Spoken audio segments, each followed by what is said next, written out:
জামাত এবার ভিন্ন ধর্মাবলম্বীদের বিশেষ করে হিন্দু ভোটারদের দিকে মনোযোগ দিয়েছে।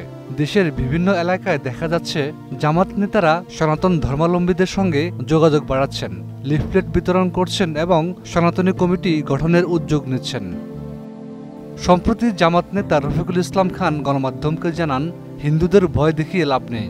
জামাত ক্ষমতায় এলে হিন্দুরা নাগরিক হিসেবে সব ধরনের অধিকার পাবে। অমুসলিমদের সব ধর্মীয় উৎসব পালনে নিশ্চয়তা দেবে জামাত। ঝিনাইদহের উমেদপুর ইউনিয়নের জামাত নেতা মোহাম্মদ শওকত আলী জানান, আমরা কয়েক মাস ধরে সনাতন ধর্মের অনুসারীদের মধ্যে কাজ করছি। তারা রাজনৈতিকভাবে আমাদের সমর্থক হয়েছেন। তিনি বলেন, কেন্দ্রীয় নির্দেশনা অনুযায়ী স্থানীয় পর্যায়ে হিন্দু জনগোষ্ঠীর সঙ্গে দাওয়াতি কার্যক্রম চলছে। এদিকে খুলনার ডুমুরিয়ায় সপ্তাহখানেক আগে অনুষ্ঠিত হয় হিন্দু ধর্মাবলম্বীদের নিয়ে জামায়াতের একটি হিন্দু সম্মেলন। এমন ঘটনা অতীতে দেখা না গেলেও সম্প্রতি বিভিন্ন জেলা থেকে এমন কর্মকাণ্ডের খবর পাওয়া যাচ্ছে। এই পরিবর্তন নিয়ে প্রশ্ন উঠছে, ইসলামপন্থী দল হিসেবে পরিচিত জামাত কেন সংখ্যালঘুদের টানছে? তাদের অন্তর্ভুক্তি সুযোগ বাস্তবিক অর্থে কতটা আছে? এই প্রসঙ্গে জামাত নেতারা জানান, এটি সহ অবস্থান ও নিরাপত্তা প্রধানের আহ্বান। শৈলকুপা জামাতের এক সভায় অংশ নেয়া এক সনাতন ধর্মাবলম্বী জানান, জামাত নেতারা এসে বলছেন কোনো বিপদে পড়লে পাশে থাকবেন। তারা আমাদের মোবাইল নাম্বার নিয়েছেন, পাশাপাশি সাপোর্ট দিয়েছেন, আমরাও তাদের ডাকে সাড়া দিচ্ছি।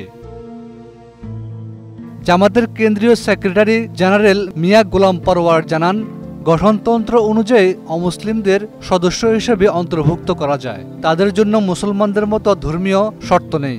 তবে শৃঙ্খলা মেনে চলা, রাজনৈতিক সিদ্ধান্ত বাস্তবায়ন ও দেশপ্রেম বজায় রাখলেই সদস্য হওয়া সম্ভব বলেন তিনি।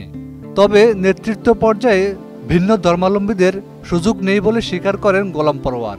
তারা তাদের সম্প্রদায়ে নেতৃত্ব দিতে পারবেন, কিন্তু মূল জামাতের নেতৃত্বে নয়। এই বিষয়ে বাংলাদেশ হিন্দু বৌদ্ধ খ্রিস্টান ঐক্য পরিষদের ভারপ্রাপ্ত সাধারণ সম্পাদক মনীন্দ্র কুমার নাথ জানান, জামাত একটি ধর্মভিত্তিক দল। সেখানে ভিন্ন ধর্মের সদস্য অন্তর্ভুক্তি বাস্তবে কোনো পরিবর্তন আনবে না। এটি ভোট বাড়ানোর কৌশল মাত্র। রাজনৈতিক বিশ্লেষকদের মতে দেশের মোট জনসংখ্যার প্রায় 10% সংখ্যালঘু ভোটার। ফলে কয়েকটি আসনে তাদের ভোট নির্বাচনের ফল নির্ধারণ করতে পারে। আওয়ামী লীগ নিষিদ্ধ থাকার প্রেক্ষাপটে জামাত হয়তো এই ভোট ব্যাংকে নতুন সম্ভাবনা দেখছে।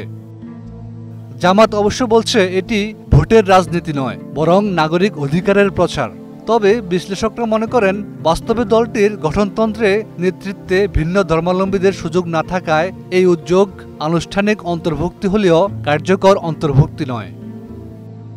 Desk report, 21 television.